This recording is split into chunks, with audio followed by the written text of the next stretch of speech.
大家好，3月份了，天气越来越暖和了，菜园里边的活动也慢慢多起来了。后边我想给大家分享一些以我第一人称为主视角的视频，就是用这种运动相机戴在头上，以我的主视角一边种菜一边讲解，这样可能会更直观一些。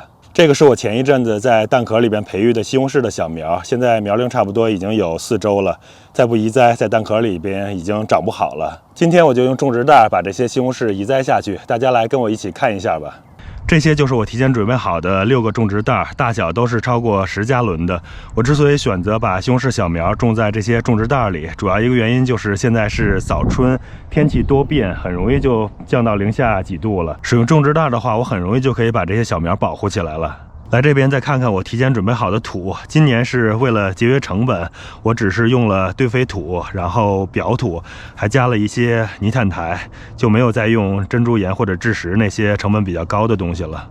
这个土主要还是以堆肥土为主，看起来还是挺不错的。我来把它们装到种植袋里边。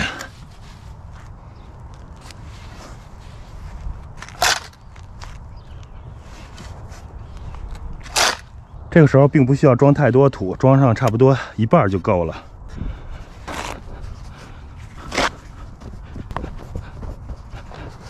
行了，这样就可以了。刚才忘了说了，我这个土里边其实还提前混了一些草木灰，这样能增加钾肥的肥力，另外能够中和一下 peat moss 的酸性。接着我把这个西红柿的专用肥拿来，这个是有机的，氮磷钾是463的。我把种植袋挖上一些坑。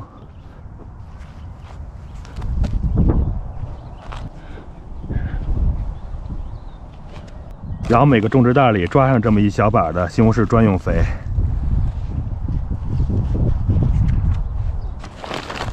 按照它的说明，这么多大概是5加仑的土，加上半量杯的这个肥就可以了。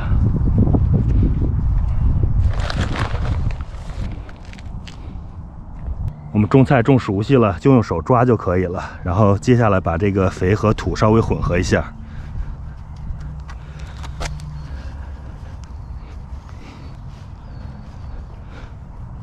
接着我们把这个浴盐拿过来，这个浴盐给西红柿用，能够额外补充一些镁和硫。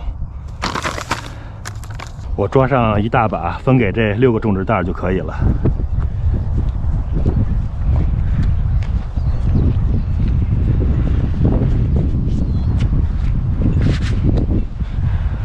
然后再混合一下。现在就可以把西红柿小苗拿过来开始移栽了。在移栽前，我通常会把这2片子叶给它剪下来，就像这样给它剪掉。这样做的好处是，等会儿移栽的时候，我可以把土埋到这个地方，这样能让西红柿的茎部长出更多的不定根来，有助于营养的吸收。然后我们再来看看西红柿的底部的根儿已经长出来了，但是蛋壳的这个孔太小了，所以我们需要把它弄稍微大一些，就像这样给它敲碎。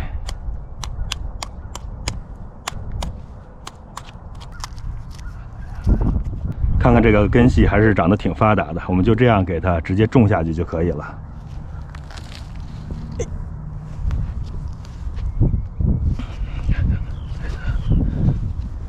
我把土就像这样埋的比较高，埋到了西红柿针叶的下边。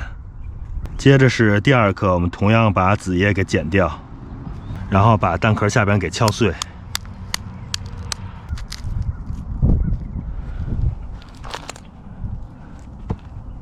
接着给它种下去。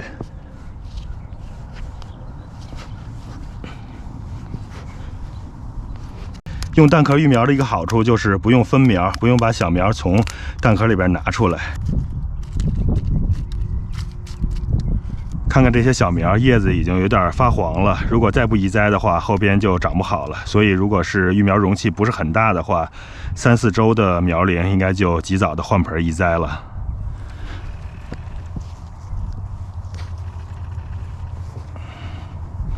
好了，这是最后一颗了。这有些叶子都已经干掉了，这种干掉的针叶我们也把它剪掉，然后敲碎蛋壳。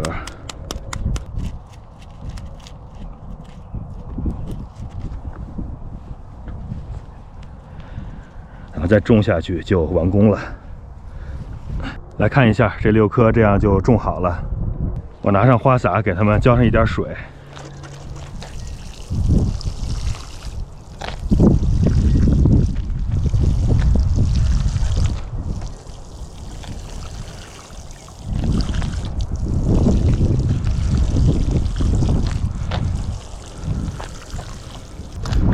行了，这就浇完了。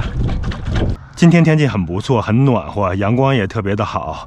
从明天开始就要降温了，明天晚上有零下8度，而且可能会下雪或者是下冻雨。后天也是零下1度，所以明天和后天我会把这6盆西红柿搬到屋里边避寒保暖。其实这个种植袋还有里边的土都是特别的轻，很容易就能抬起来了。这也是种植袋的一个好处。如果遇到寒冷，及时的把它搬到棚里边，或者是搬到屋里边避寒就可以了。过了后边这1、2天的严寒，再往后出现零下5度或者是零下8度这样的几率就应该是特别低了。我后边会把这些种植袋都放到棚里边，然后到晚上的时候，如果气温降得比较低，我会拿这种稍微大1号的种植袋，再给它额外的扣在上边，这样能够形成一个双层保暖的一个机制。另外还有一点要说的是，将来随着番茄小苗慢慢长大，我会不断的在底部追肥培土，追肥培土，等到小苗长到很高的时候，我们的土最后会埋到这个种植袋的上沿，大概是这个地方。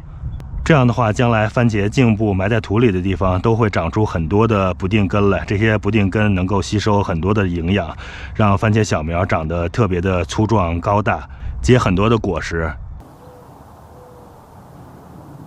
忙活了半天，这么早开始移栽西红柿小苗，就是为了能够在第一时间吃上自己种的西红柿。好了，今天视频就先跟大家分享到这儿。如果大家喜欢我们这种种植方式，别忘了给我们点个赞。我们下期再见。